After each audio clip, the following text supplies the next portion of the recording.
Hey guys, welcome to the third episode of Jatco's 5 minutes bedtime story. Today, I'll be reading you a Marvel book called Guardians of the Galaxy, celebrating the first 10 years of Marvel. Prologue. It was very cold on Peter Quill's last day on planet Earth. It was so cold that the 9-year-old could almost see his breath indoors. Sitting on a hard plastic bench, listening to his awesome music tape, Volume 1, on headphones he'd gotten for Christmas. Peter looked down and fiddled with the buttons on his tape player.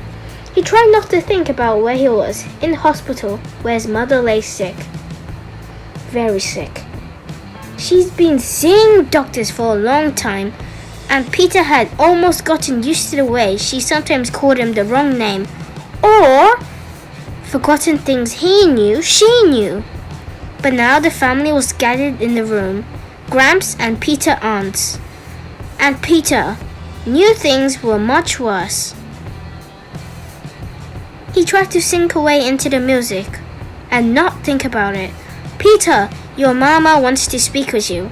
Peter looked up to see Gramps kneeling in front of him. "How long have you been there?" Pete didn't move. He knew what would happen if he stopped listening to the music. It was the only thing that stood between him and... "Come on, Pete, let's take these 4 things off," Gramps said, removing Peter's headphones. His voice was firm but warm. He stopped the tape and put the player and headphones in Peter's backpack as he walked Peter into his mother's room. He could not see his mother from the door. All he could see was the bed and the beeping machines and the worried woman clustered around the bed. Gramps stood back as Peter walked around the bed and stood where his mother could see him. He could hear her breathing, slowly and wheezing. She tried to lift up her head and greet him. Her hair was all gone from one of the treatments the doctor had given her, and her skin was pale. Peter could see the shapes of her bones under the skin. She had some trouble focusing her eyes, but when she looked up at him, she smiled a little.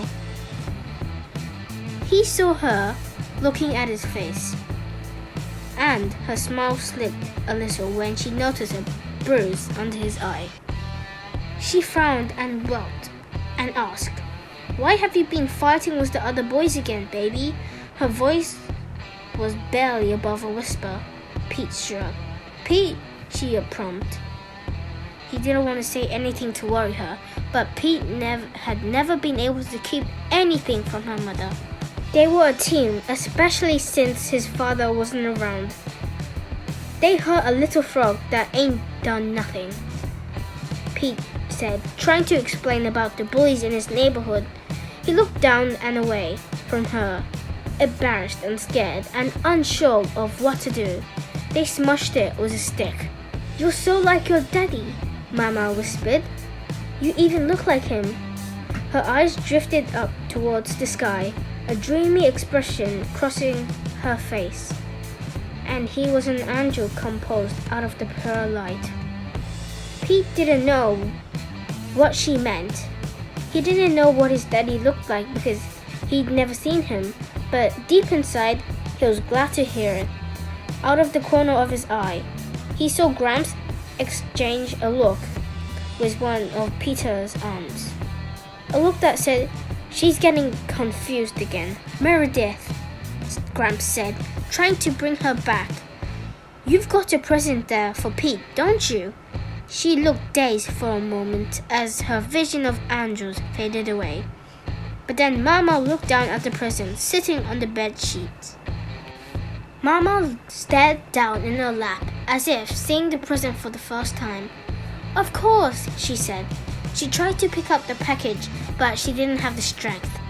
Pete took it in his hands and looked at the sloppy packaging and crocked bowl. "I've got you covered, Pete," Gramps said as he picked up the present and stuck it in Peter's open backpack. "You open it when I'm gone, okay?" she whispered. He was trying to be brave, but when she said that, he felt his eyes starting to get hot and sting with tears. He didn't want to cry in front of her mother. Not now. Your grandpa is gonna take such good care of you, at least until your daddy comes back to get you. She swallowed deeply and held her hand out to Pete. Take my hand, baby. Pete looked at Mama's hand, turned palm up on the blanket. He wanted to take it. He wanted to touch her one more time, but he knew if he touched it, it would make everything real. If he could hold it back, maybe that would stop it from happening. He turned his face away, tears rolling down his cheeks. Pete, come on, Gramps said. Take my hand, baby, Mama said once again. Pete was trying to work himself up to do it. Then she hitched her breath and let out a long sigh. The beeping sounds from the machine next to the bed turned into a steady drone, and Mama's eyes drifted shut. No, he said, no. He kept saying it over and over again, building up until he was screaming. No, he should have taken her hand. No, she shouldn't be gone. She shouldn't be dead. She shouldn't have left him all alone. No! Gramps picked him up and Peter stretched, still screaming as Peter carried him back out of the hallway. A doctor rushed into the room past him.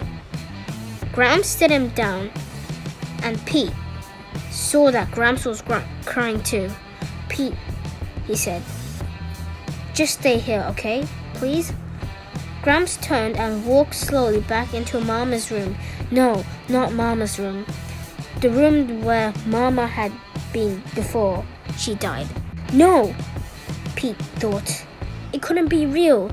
None of it could be real. That's where Peter ran. He didn't think about running. He just did. No one could stop him.